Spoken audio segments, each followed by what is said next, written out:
variance, and if you take 2101 or 3101 from me, you'll know that I'm very, very strong about loop invariants. And the reason is that if you try to understand a complex algorithm all at once, then you panic and drown, right? But if you take it one step at a time, I don't know if you know Alcoholics Anonymous. It says, don't worry about not drinking forever, right? Just do one day at a time, all right? And so we're going to have a statement S of I be the statement that my iterative algorithm maintains its loop invariant for the first I iterations. And what are these green things? They're called assertions, right? They're not code that gets executed. They're mathematical statements, true, false statements, pictures of what needs to be true when you're at that point, right? So the precondition is what needs to be true about your input. Postcondition is what needs to be true about your output. And a loop invariant is some sort of picture that you're maintaining as you go along, right? Right. So what am I saying here? An iterative algorithm is a reasonable paradigm of algorithmic paradigm. You have some data structure, and each iteration you make some progress moving towards your destination while maintaining a loop invariant, right? And you don't try to solve it all in one go, right? You take one step at a time, right? So the preconditions are statements that are true about your input. Here, my statement is that I have in values, right? And the postcondition is some statement about your output. I have, for example, the maximum of this set of numbers, right? And then a loop invariant, right? You jump into the middle of the computation. What do you want to be true in the middle, right? Is you want to know the maximum of some prefix, right? You're going through the numbers in order. You've looked at some prefix, and you know the maximum so far, right? So here we're going to say we have some value I, we have some value M, and the picture about our data structure is that M is the maximum of the first I numbers, right? Everybody see that? Yeah? About the definition of the variable. Say like your loop system 10 lines. Does it have to be true in every line, or just by the end of the like could there be an intermediary step that might be temporary? Yeah, for sure it'll be temporarily false. Yeah, for sure. So you can put assertions wherever you want, and the standard place to put an assertion is before the first, right at the top of the loop, right? And so it needs to be true when you first get to the top of the loop, every time you get to the top of the loop, and in the middle of the loop, it doesn't have to be true. Everybody good? All right, so it's a picture that needs to be true every time you're at the top of the loop, right? So how do we do it? Here's a little logic, right? It says if the precondition is true, and we do some code here, then the loop invariant will be true, right? So how do we do that? He says, well, if you have a bunch of numbers and I set the numbers like this, then look at M is the maximum of the first one number, right? Everybody buy that? My favorite number is 0, but let's not get into that. All right, then you have to maintain the loop invariant. And what do you do that then?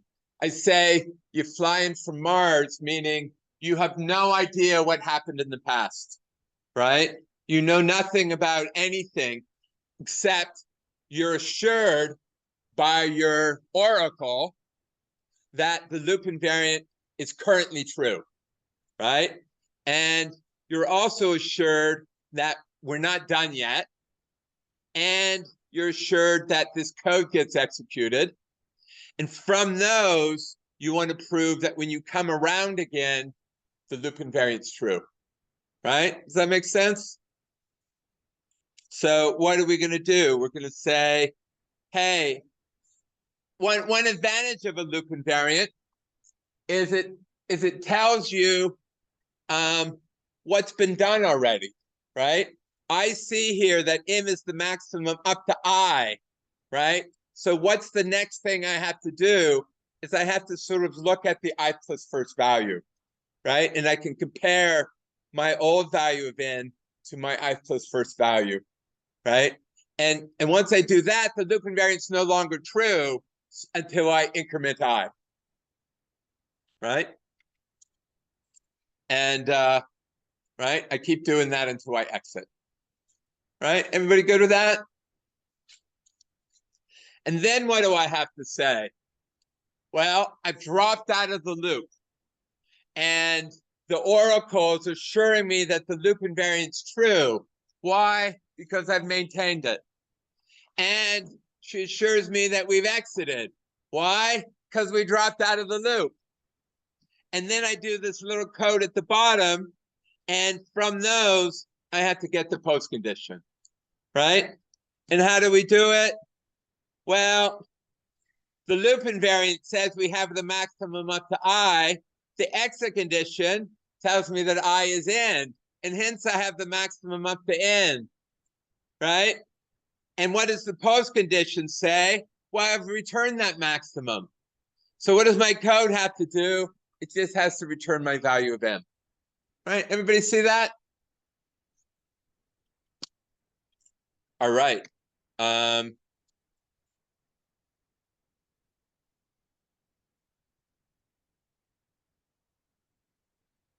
So this is just going over it again. I thought we were done already, but here you want to say in any situations, right, you can establish the loop invariant, right? As long as the oracle's assuring us that we're given some array of numbers, right? We don't know anything else, right? We can, right, this for all situations, the adversary can give us a worst case set of numbers, right? And here's our worst case set of numbers. And what's our code do, right? Our code just wants to establish the loop invariant in the easiest possible way, right? Does that make sense? So we go from the precondition to the loop invariant being true, right? Right. So we have to write code that does this, and there's code that does it. Right? Everybody follow this? I think you followed it the first time. Right? So how do you maintain the loop invariant? Well, what I recommend you doing is you draw a picture of what's true at the top of the loop, and the oracle assures it to you. Right? So here we're saying we don't know anything at all except the loop invariant's true. Right? Here we are, we have this picture that the maximum of these numbers is 5. Right?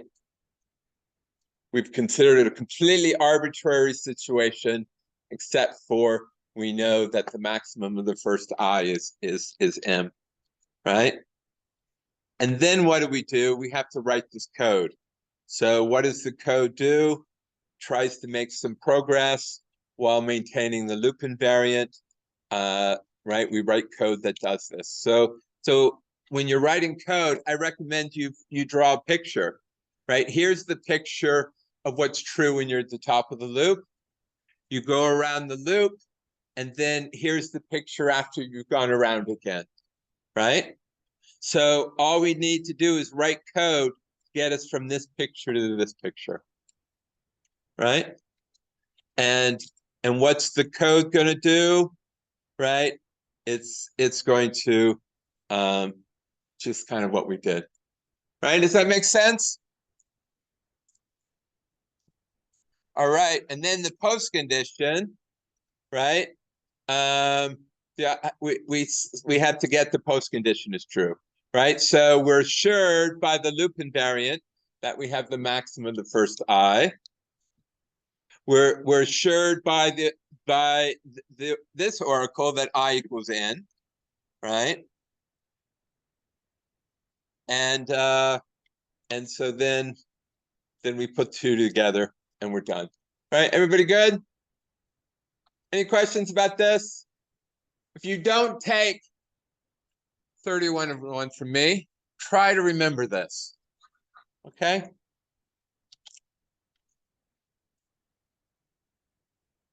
Oh, and here's I guess a question, right? We're just following. You're saying you're here, you do this code, then you get here, right? And then you're here, and you this didn't happen, so you come around and you get this again, right? And then you can say, well, how many times do I have to prove this, that I maintain the loop? How many times do you have to prove this, right? I'm going to say no. You only have to prove it once, because you do it in a for all kind of way, right? You do it generically enough that you can do it once, right? Right. Oh, and when you're writing code, when you're writing math, you want to differentiate between these, right? So you'll say let n sub t be the value after here. Oh, here I got t minus 1 and t, and here I got t and t plus 1, but forget that. So here, these are the values before the loop. These are the values after the loop, right?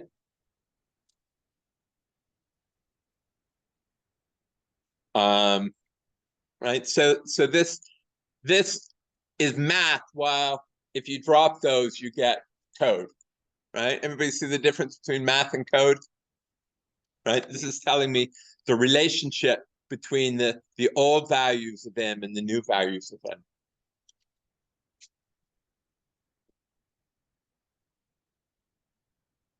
All right.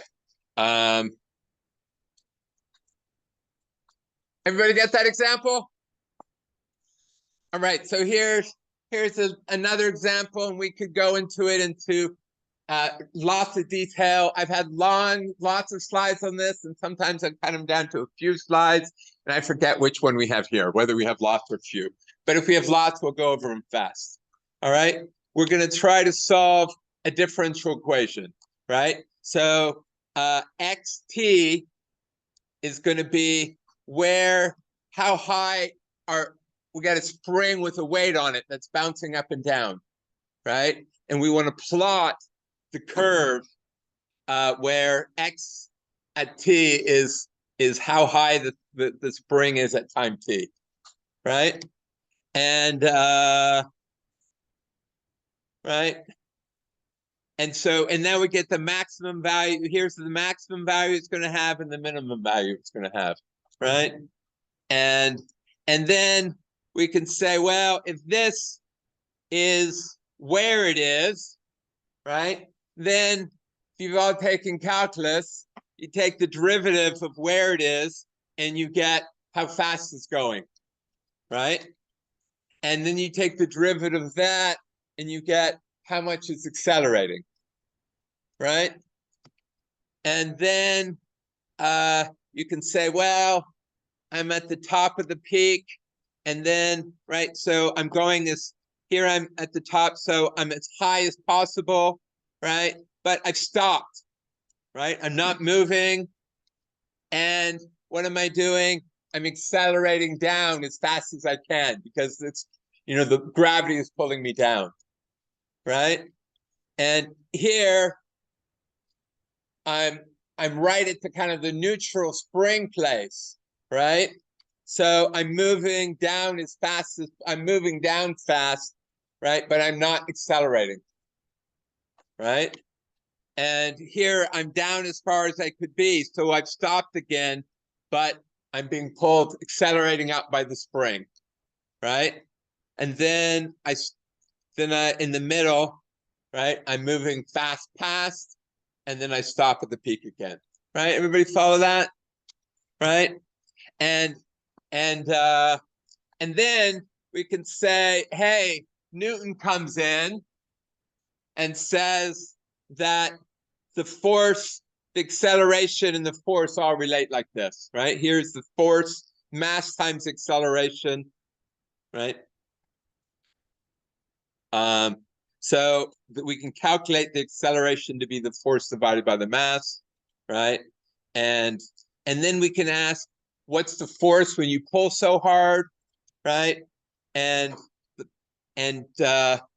we figure the further you pull, the harder the force, right?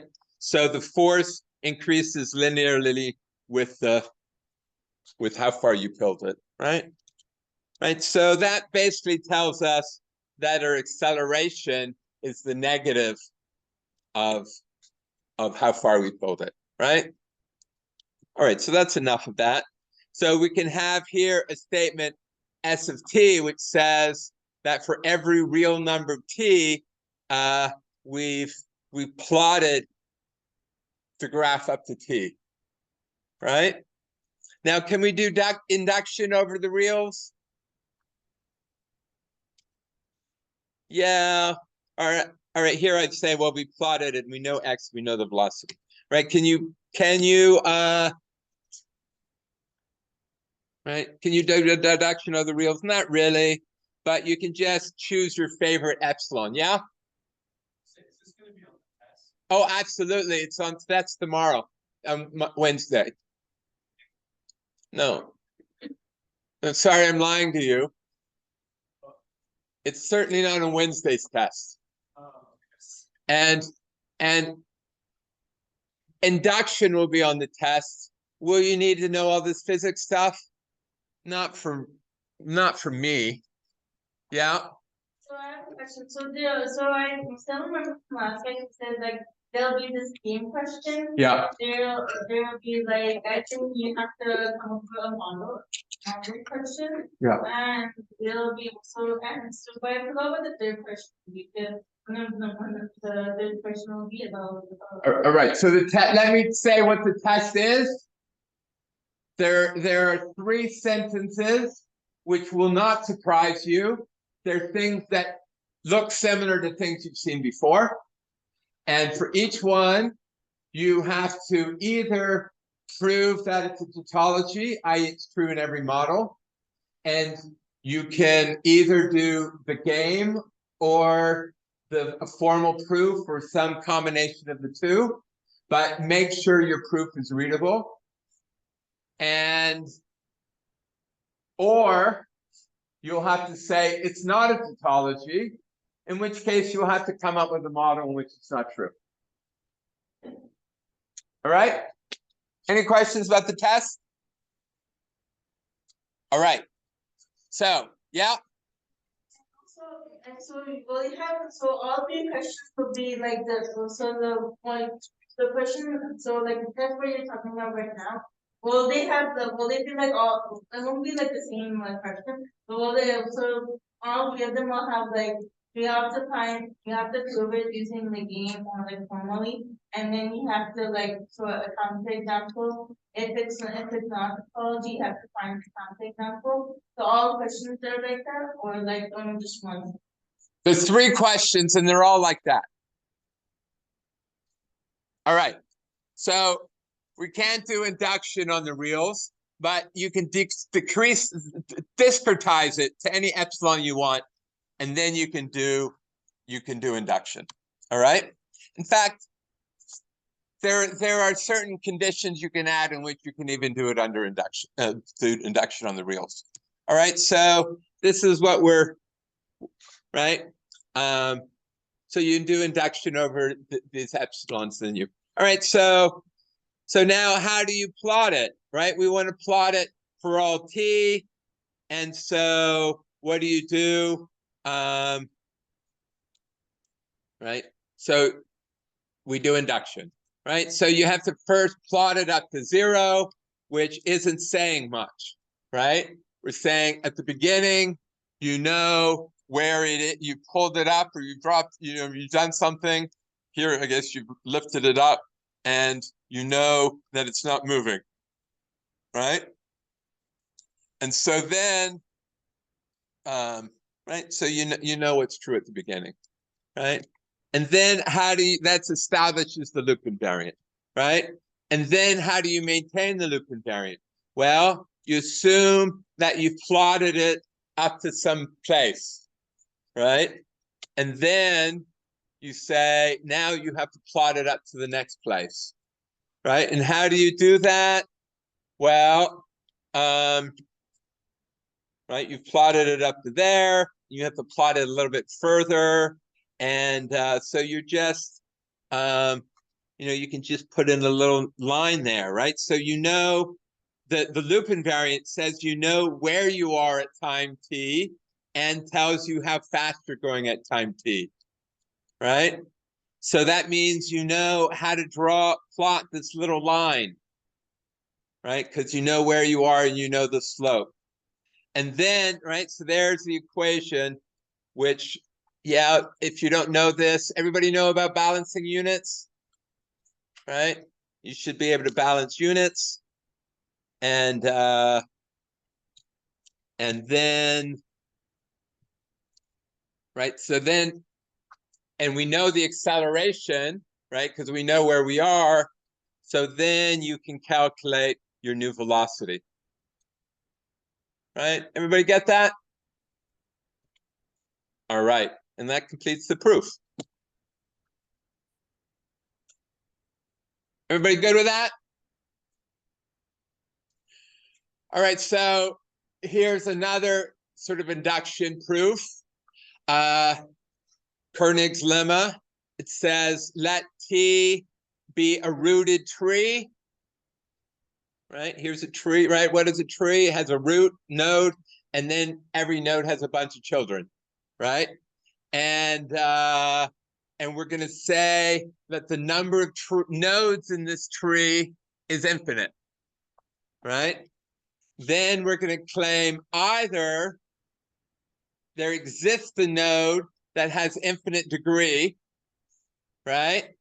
Or there exists an infinite path, right? Everybody kind of buy that, right? So think about it again. You have a tree that has an infinite number of nodes, right? How do you get an infinite number of nodes? Well, either there's a node that has an infinite number of children, or there's an infinite path, right? Everybody kind of get that? All right, so how do we prove it? Well, we're going to say, right? We're say for every I at I, we're going to say we've either found a node with infinite degree, or we have found a path of length I. Right? That's kind of our loop invariant. Right? If you ever find a node of infinite degree, then you're done. Otherwise, you keep making a longer and longer path. Right? So, and here's another thing. Not only have you found a path of length I, but that path ends at a node that is the root of a subtree with an infinite number of nodes beneath it. Right? Everybody get that? So what do? Well, S of 0, we have a path of length 0, and we haven't found an infinite node yet, right? So we're good. And how do we take a step? Is right? Suppose we have found this path of length I, and then there's an infinite tree underneath it. Well, there are two cases. If node I has an infinite number of children, then we're done, right? Otherwise, it has a finite number of children, right? And so we look at all these R is finite, these finite number of children, and we look at how many nodes are in each of them, right? And the total number of nodes is the sum of those nodes, right? So if n here is infinite, then one of these n's has to be infinite, right? Everybody buy that? So that tells me one of these children must have an infinite number of nodes, right? And so I walk down there. Right, everybody buy that? Yeah. Anybody not get this? Right? It's kind of like an algorithm with a loop invariant, right? How do you find an infinite path? Well, at each, you found a path of length I. You look at, if you only have a finite number of children, then one of them, if I have an infinite number below me, then if I have a finite number of children, then one of the nodes below me has an infinite. And you just keep maintaining your loop invariant, right?